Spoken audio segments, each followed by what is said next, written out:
हर हर भोले हे शिव शंभु हर हर भोले शिव शंभु जय जय शिव शंकर शिव शंभु हर हर भोले शिव शंभु हर हर भोले शिव शंभु हर हर भोले शिव शंभु जय जय शिव शंकर शिव शंभु हर हर भोले शिव शंभु।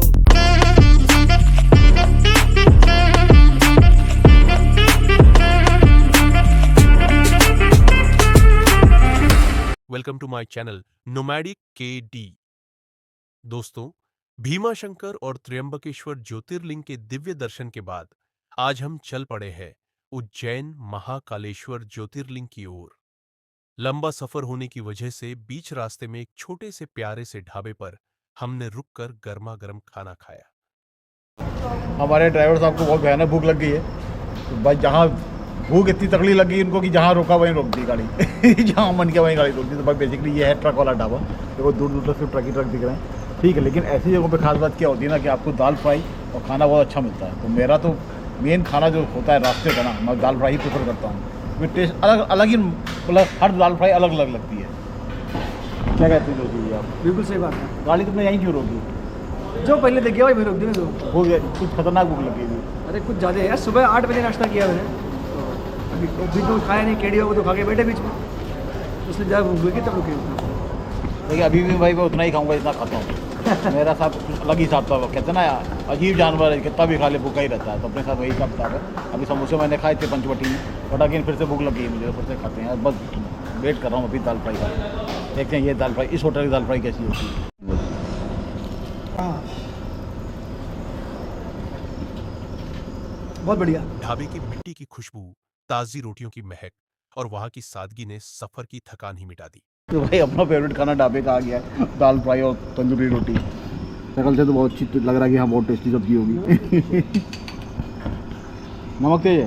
ऊपर नीचे थोड़ी देर आराम करने के बाद हमने फिर से अपनी यात्रा शुरू की। अब हम उस पथ पर है जो हमें सीधे ले जाएगा महाकाल की नगरी उज्जैन। अपना उज्जैन केवल 190 किलोमीटर रह गया है। चला इस वक्त चला मैं रहा हूँ तो यार हालत ख़राब हुई चलाते चलाते। हालत ख़राब नहीं हुई यार, एक नॉर्मल डायलॉग है, बार बार मुँह से निकल जाता है कि हालत ख़राब हो गई। ऐसा कुछ नहीं है, चला रहे हैं यार। मौसम भी सुहावना है, कब से 2 घंटे हो गए मुझे चलाते चलाते गाड़ी। तो मैंने सोचा एक बार चाय पिया जाए। तो फिर वहीं जहाँ गाड़ी स्टीयरिंग मुड़ गई वहीं गाड़ी हमने रोक दी। और ये एक जगह है जहाँ पर हम चाय पी रहे हैं। तो भाई मैं अपने 5वें ज्योतिर्लिंग में आ चुका हूँ। यह है मेरा महाकाल मंदिर उज्जैन में। आज थोड़ी सी गर्मी हो रही है, त्र्यंबकेश्वर और भीमाशंकर जैसा अच्छा मौसम नहीं है, बादल है, इस वजह से गर्मी हो रखी है।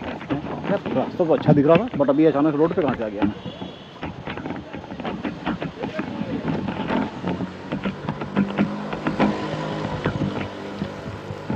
यार गर्मी ज़्यादा हो रही है। चलो लेकिन अब आए हैं दर्शन करने के लिए आए हैं, तो क्या गर्मी और क्या सर्दी।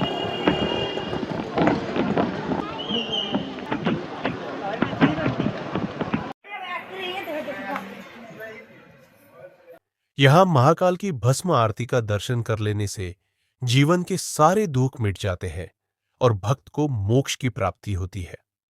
तो आइए मेरे साथ इस अद्भुत यात्रा पर, जहां हर सांस में हर हर महादेव गूंजता है और हर कोना शिवमय हो जाता है। उज्जैन, जिसे अवंती नगरी भी कहा जाता है, प्राचीन समय से ही धर्म और संस्कृति का केंद्र रहा है। यह शहर शिप्रा नदी के किनारे बसा हुआ है और यहां हर 12 साल में महाकुंभ लगता है। इसे कालों का नगर भी कहा जाता है क्योंकि यहां के अधिष्ठाता है स्वयं महाकालेश्वर भगवान शिव। पुराणों में कहा गया है कि स्वयं भगवान शिव ने अवंती की रक्षा के लिए महाकाल रूप में प्रकट होकर दैत्यों का संहार किया था। प्राचीन कथा के अनुसार चंदासुर नामक दैत्य ने उज्जैन की प्रजा को बहुत सताया। भक्तों की प्रार्थना सुनकर भगवान शिव ने महाकाल रूप धारण कर उसका वध किया।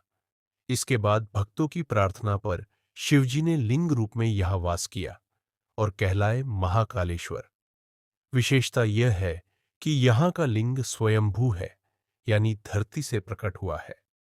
महाकालेश्वर ही एकमात्र ज्योतिर्लिंग है जहां भस्म आरती होती है। मंदिर 5 मंजिला है और इसका शिखर आकाश को छूता हुआ दिखाई देता है। गर्भगृह के भीतर स्थित शिवलिंग इतना पवित्र है कि यहां जाते ही अद्भुत ऊर्जा का अनुभव होता है।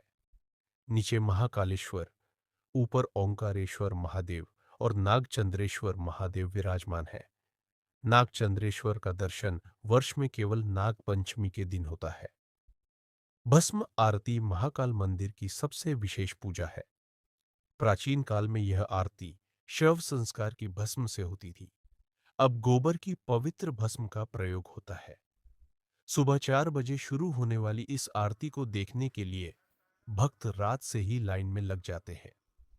आरती के समय डमरू, शंख और मंत्रों की ध्वनि से पूरा मंदिर गूंज उठता है।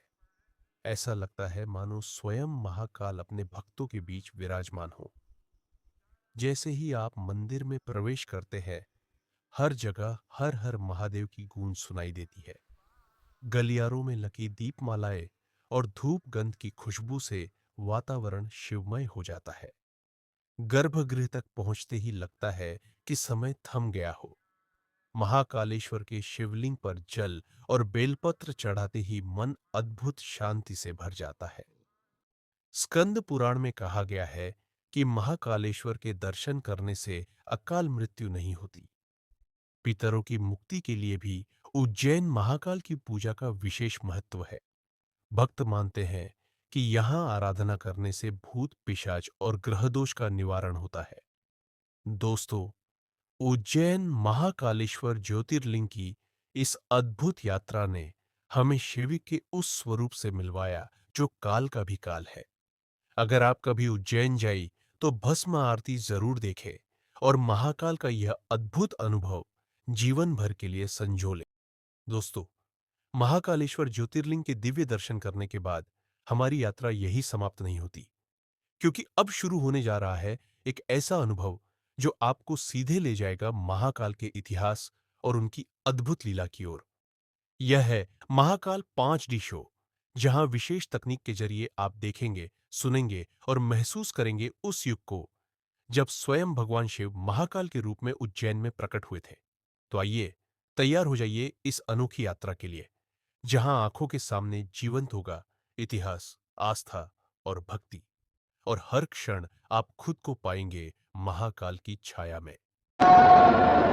दोस्तों, महाकालेश्वर ज्योतिर्लिंग के दिव्य दर्शन और 5D एनिमेशन देखने के बाद अब हम पहुंच चुके हैं श्री महाकाल लोक, जिसे महाकाल कॉरिडोर भी कहा जाता है।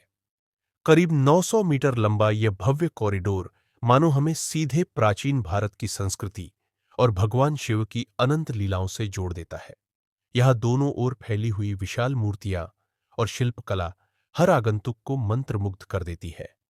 लगभग 200 से अधिक मूर्तियां और 50 से अधिक शिवलीलाओं के दृश्य बड़ी ही खूबसूरती से उकेरे गए हैं। कहीं आप देखेंगे शिव तांडव, कहीं गंगा अवतरण, कहीं अर्धनारीश्वर रूप और कहीं शिव परिवार।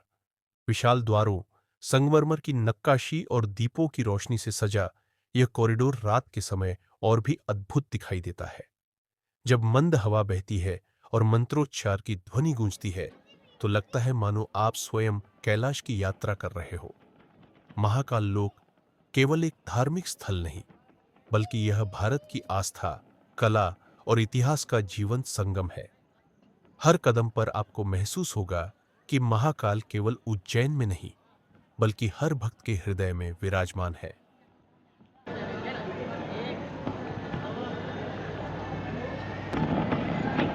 तो भाई ये सारे जितने ऋषि मुनि बने ये सप्तऋषि मंडल के सदस्य हैं हमारे। ये सारे ऋषि सप्तऋषि के हैं। 1 2 3 4 5 6 और 7 कहाँ है भाई? 7।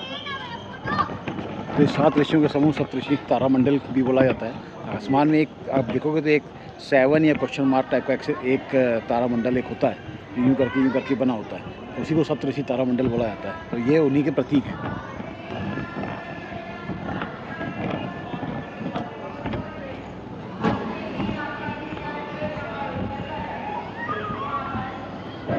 और भाई अभी हम जा रहे हैं, यहाँ पे एक निःशुल्क फूड जोन भी है। मतलब ये महामृत्युंजय है ना, महाकालेश्वर मंदिर के पास ना एक निःशुल्क फूड जोन भी है, जहाँ पे आपको फ्री में खाना मिलेगा। तो कूपन तो हमको मिल गया, बस जाके देख रहे हैं क्या है खाने में, है या नहीं है। अब जब लिखा है तो होगा तो भाई, लेकिन देखें कि क्या है, क्या क्या मिलता है खाने के।